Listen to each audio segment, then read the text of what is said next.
You may have already noticed that Excel allows you to type just about anything into your worksheet. Along with text, you can use many different kinds of numbers, such as decimals, percentages, dollar amounts, dates, and more.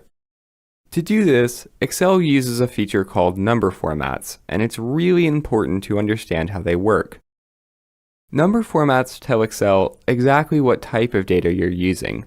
When you enter something into a cell, Excel will try to apply the right number format automatically. For example, watch what happens when we enter a calendar date into this cell, such as 1/1/2015 for January 1st. If you look at the number format drop-down menu on the Home tab, you'll see that this cell is now using the date number format. This tells Excel that we're working with a calendar date and not another type of number. If you click the drop-down menu, you'll see that there are several other number formats to choose from. The general format at the top is the default number format for every cell in your spreadsheet. When Excel isn't able to guess what type of data you're using, it'll usually just leave the general number format applied to that cell. In this example, I think I'd like to modify the number format to use the long date option instead. That way, it'll be easier to read in our spreadsheet. And there we go. When you select a cell with number formatting, you'll see the actual value of that cell in the formula bar. So the long date number format hasn't changed the actual data in our cell, it only changes the way it's displayed. And number formats don't just make our data easier to read. For example, since Excel understands that this is a calendar date, we can use the fill handle in the lower right corner of the cell to continue this series of dates. So now we have January 2nd, January 3rd, and so on. Definitely a lot easier than entering each of these one by one. Unfortunately, Excel doesn't always understand what we're trying to type the same way that a person would. And because of this, Excel requires you to enter your data in a pretty specific way. For example, watch what happens when we type January 1st in this cell. As you can see, the number format has not changed. This cell is still just using the general number format, and that means Excel didn't understand what we wanted. It also means our fill handle isn't going to work correctly.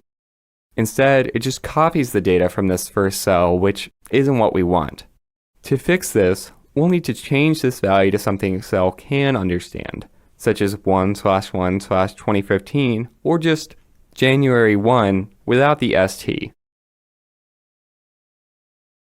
There we go.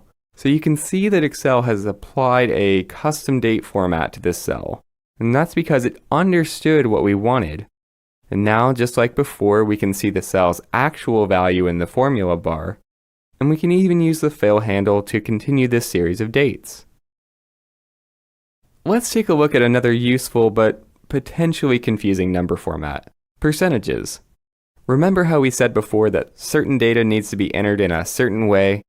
Well, when you type a number followed by the percent sign and press enter, the percentage number format will be applied automatically to that cell. In this example, let's say that we're working with an 8% sales tax rate. Now, as you may remember from math class, percentages can also be written as a decimal number. For example, if I change the number format for this cell back to general, it'll appear as 0.08, which is just another way of writing 8%. I point this out mainly because it's easy to make a mistake with percentage formatting if you're not being careful. For example, if we type 8 into an empty cell and then apply percentage formatting afterward, Excel will think that we meant 800%, which isn't even close to what we wanted. In our experience, it's best just to include the percent sign whenever you're entering a percentage into Excel. That way there's much less risk of making a mistake like this. Okay, there's just one last thing we'd like to point out. Below the number format drop-down menu, you'll see these small buttons with a left and right arrow. These commands allow you to control how many decimal places are displayed in your cell. As an example, let's say I'm working with a currency value like $19.95. Now, as you can see, Excel automatically applied currency formatting when we included the $sign in this cell. Now you can show more decimal places to increase precision, or show fewer to simplify your data, or even round it to the nearest whole number. Just like before, we're not changing the actual value of this cell, as we can see in the formula bar. We're just making it easier to read in our spreadsheet.